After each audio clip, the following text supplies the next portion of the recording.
Good morning students. हमारे 5 chapter complete हो गए थे। अब हम अपना 6th चैप्टर स्टार्ट कर रहे हैं जिसका नाम है डायग्रामेटिक प्रेजेंटेशन ऑफ डाटा। कि हम अपने डाटा को, जो हमने कलेक्ट किया है डाटा, उस डाटा को हम कैसे डायग्रामेटिकली प्रेजेंट कर सकते हैं। तो हम यहाँ पे 2 डायग्राम्स डिस्कस करेंगे जिसके थ्रू हम अपने डाटा को प्रेजेंट करेंगे, अपने डाटा को शो करेंगे। फर्स्ट आता है हमारे पास बार डायग्राम और सेकेंड आता है हमारे पास पाई डायग्राम। बार डायग्राम को हिंदी में दंडारेख बोलते हैं और पाई डायग्राम को हिंदी में वृत्तीय आरेख बोलते हैं। तो अब ये देखो कि पाई डायग्राम और दंड आरेख, बार डायग्राम होता क्या है। बार डायग्राम क्या होता है आपको पता है। उसमें क्या होते हैं, दंड होते हैं, मतलब बार्स बने होते हैं। उसमें एक डंडे की तरह बने होते हैं, खड़े होते हैं या लेटे हुए होते हैं। किसी भी सिचुएशन में हो सकते हैं वो, या तो वो इस सिचुएशन में हो सकते हैं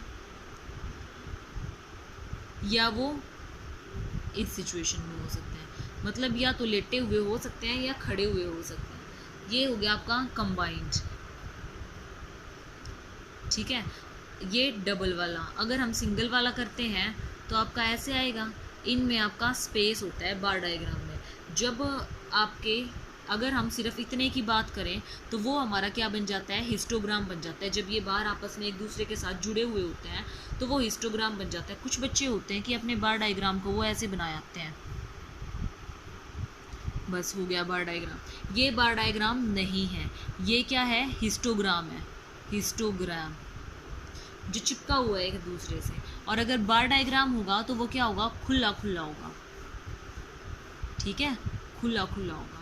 और हिस्टोग्राम भी होता है जो, वो आपका या तो यहाँ से शुरू होता है या यहाँ से शुरू होता है, तो चिपका हुआ होता है। लेकिन बार डायग्राम हमेशा आपका कैसा होगा, खुला खुला होगा। ये आपका होगा बार डायग्राम, ठीक है। अब आपका क्या है दूसरा, वृत्तीय आरेख, मतलब पाई डायग्राम। पाई डायग्राम आपका किस फॉर्म में होता है, इस फॉर्म में होता है, 360 की फॉर्म में होता है। यहाँ से आप अपने डाटा को पार्टीशन में डिवाइड करते हो। कितने का पार्टीशन आपके डाटा का, कितने का नहीं है, कितने का आपको दिखाना है, परसेंटेज के फॉर्म में शो कर करके। ये आपका क्या होता है, पाई डायग्राम। तो ये आपके, हम यहाँ पे 2 ही डायग्राम्स डिस्कस करेंगे, एक तो बार डायग्राम और एक पाई डायग्राम, ये दोनों डायग्राम्स। तो अब सबसे पहले हमें ये देखना है कि हम अपने कितने टाइप्स के हमारे पास डायग्रामेटिक फॉर्म होती है जिससे हम अपने डाटा को दिखा सकते हैं। तो टाइप्स ऑफ डायग्रामेटिक प्रेजेंटेशन, कि हम अपने डाटा को कितने टाइप से दिखा सकते हैं। फर्स्ट टाइप आता है आपका ज्यामितीय। ज्यामितीय मतलब आप अपने ज्योमेट्रिक रूप में कैसे दिखा सकते हो उसको। तो उसके अंदर आते हैं, सबसे पहला आता है हमारा ज्यामितीयक,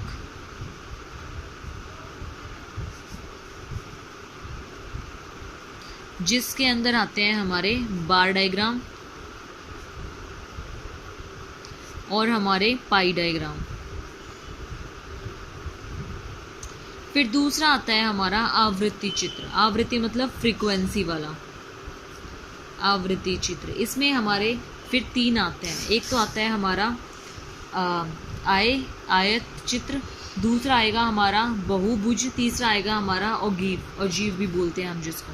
फर्स्ट आता है हमारा वही हिस्टोग्राम, दूसरा आता है हमारा बहुभुज। बहुभुज का मतलब क्या होता है, जिसमें हम बहुत सारे अपने फ्रीक्वेंसी उसको दिखाते हैं। तीसरा आता है हमारा ओगीव कर्व, और लास्ट आता है हमारे पास रेखीय ग्राफ, मतलब पॉइंट से जब हम दिखाते हैं। इसमें आता है हमारा आयत चित्र, दूसरा हमारा बहुभुज, और तीसरा आता है हमारा ओजाइव। इसके अंदर आता है हमारा रेखीय ग्राफ, जो हम रेखा में खींचते हैं, पॉइंट्स बना बना के फिर उनको कंबाइंड कर देते हैं। तो हमारे यहाँ पे 3 टाइप्स हैं। लेकिन आज अभी हम इस चैप्टर में क्या करेंगे, अपने सिर्फ इन 2 टाइप्स को डिस्कस करेंगे, बार डायग्राम्स को और पाई डायग्राम्स को। अब देखो बार डायग्राम होता क्या है, ये मैंने बता दिया कुछ तो आपको, लेकिन अभी और बता देती हूँ कि बार डायग्राम होता क्या है अच्छे से।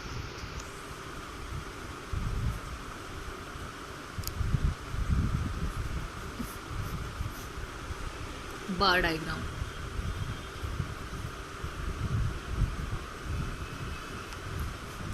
दंड आरेख। अब देखो इसके अंदर क्या है, ये जो दंड आरेख होता है इसमें हम अपने डाटा को किस फॉर्म में दिखाते हैं, इसमें हम अपने डाटा को आयत के फॉर्म में दिखाते हैं। क्यों दिखाते हैं, ये आपका इस टाइप का होता है ना, तो ये एक आयत हो गया, ठीक है। अगर चौड़ा बिल्कुल इक्वल होता चारों साइड्स तो ये हमारा क्या बन जाता, स्क्वायर बन जाता।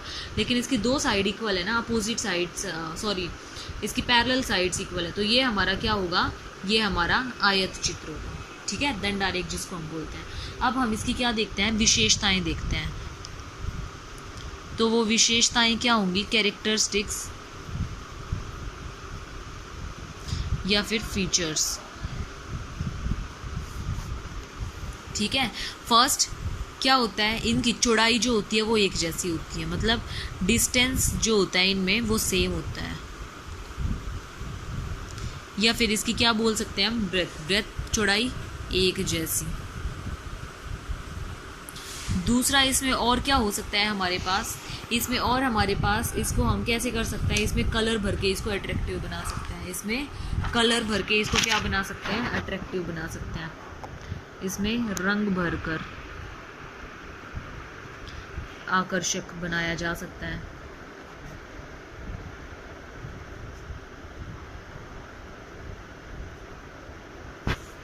अट्रैक्टिव बना सकते हैं हम इसको इंग्लिश में बोले तो।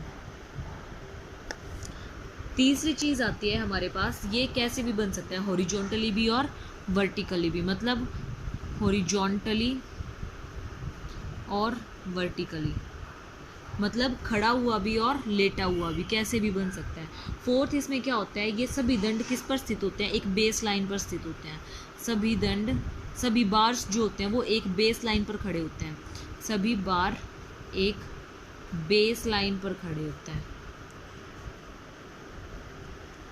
ठीक है। अगला आता है हमारे पास कि ये इनमें जो डिस्टेंस होता है वो सेम डिस्टेंस होता है। यहाँ पे हमारी चौड़ाई और डिस्टेंस, हमने दो पॉइंट्स डिस्कस कर लिए कि डिस्टेंस क्या होता है दूरी, और चौड़ाई क्या होती है इनकी ब्रेथ। तो हमारे यहाँ पे दोनों के दोनों पॉइंट्स वो हमने डिस्कस कर लिए, ठीक है। अगला आता है हमारे पास कि इनको हम या तो असेंडिंग ऑर्डर में दिखा सकते हैं अगर चाहें तो, या फिर डिसेंडिंग में भी दिखा सकते हैं अगर चाहें तो, मतलब बढ़ते क्रम या घटते क्रम, किसी भी क्रम में दिखा सकते हैं, ठीक है। ये थी इसकी विशेषताएं। अब हम आगे देखते हैं इसके types of bar diagram. First type आता है इसका हमारे पास सिंपल बार डायग्राम। फर्स्ट आता है सिंपल बार डायग्राम। अब देखो सिंपल बार डायग्राम होता कैसा है, जिसमें हमारा सिंपल नॉर्मली ऐसे बार खड़े होते हैं, एक एक बार ऐसे, ठीक है। ये हमारा हो गया सिंपल, जिसमें आपका एक दूसरे से कोई किसी का लिंक नहीं होता, आपस में अलग अलग खड़े होते हैं। दूसरा आता है हमारे पास मल्टीपल बार डायग्राम, मतलब बहुमुखी बहुगुणी दंडारेख।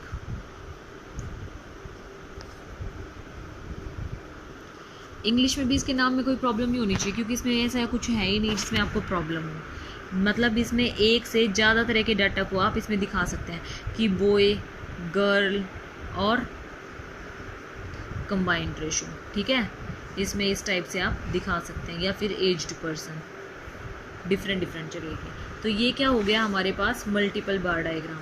आपका सिंपल बार डायग्राम में क्या था कि आपको एक एक दंडारेख के अंदर दिखाने हैं। मल्टीपल बार डायग्राम के अंदर आपका क्या आया कि आपको एक से ज़्यादा भी आप इसके अंदर दिखा सकते हैं। और अब तीसरा क्या आ रहा है, सब डिवाइडेड बार डायग्राम।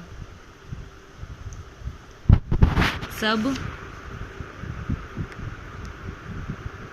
Divided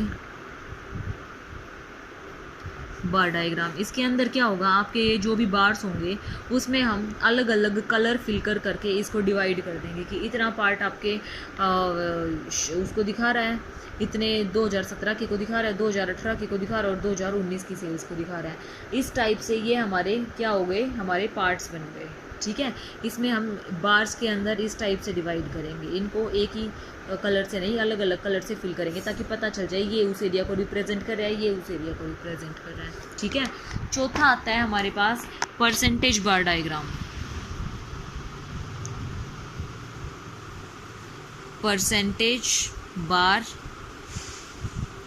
diagram. परसेंटेज बार डायग्राम्स क्या होते हैं, इसमें जब हम परसेंटेज निकालते तो परसेंटेज के अकॉर्डिंग हम अपने डेटा को क्या करते हैं, शो करते हैं। मतलब जैसे प्राइमरी की कितनी परसेंटेज है, सेकेंडरी कितनी परसेंट है, टर्शरी कितनी परसेंट है। हमारे इस एरिया में 2008 में कितनी थी, 2009 में कितनी थी, तो इतना एरिया हमारा दूसरा परसेंटेज से हो गया, प्राइमरी से हो गया, इतना सेकेंडरी से हो गया, इतना टर्शरी से हो गया, इतना हमारा प्राइमरी से हो गया, इतना हमारा सेकेंडरी से हो गया और इतना हमारा टर्शरी से हो गया। तो ये हमारे इस टाइप से हम इसमें परसेंटेज शो कर देंगे कि इसमें हमारा 30%, 33%, तो कितना हो गया 63, 20, 37%।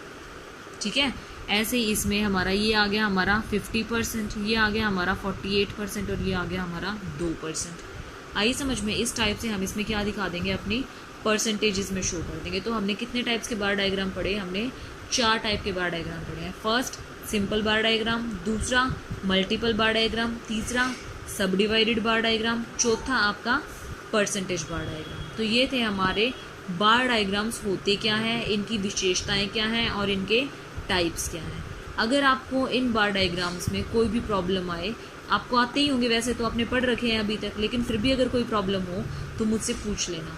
आज के लिए इतना ही है, बाकी कल डिस्कस करेंगे। Thank you.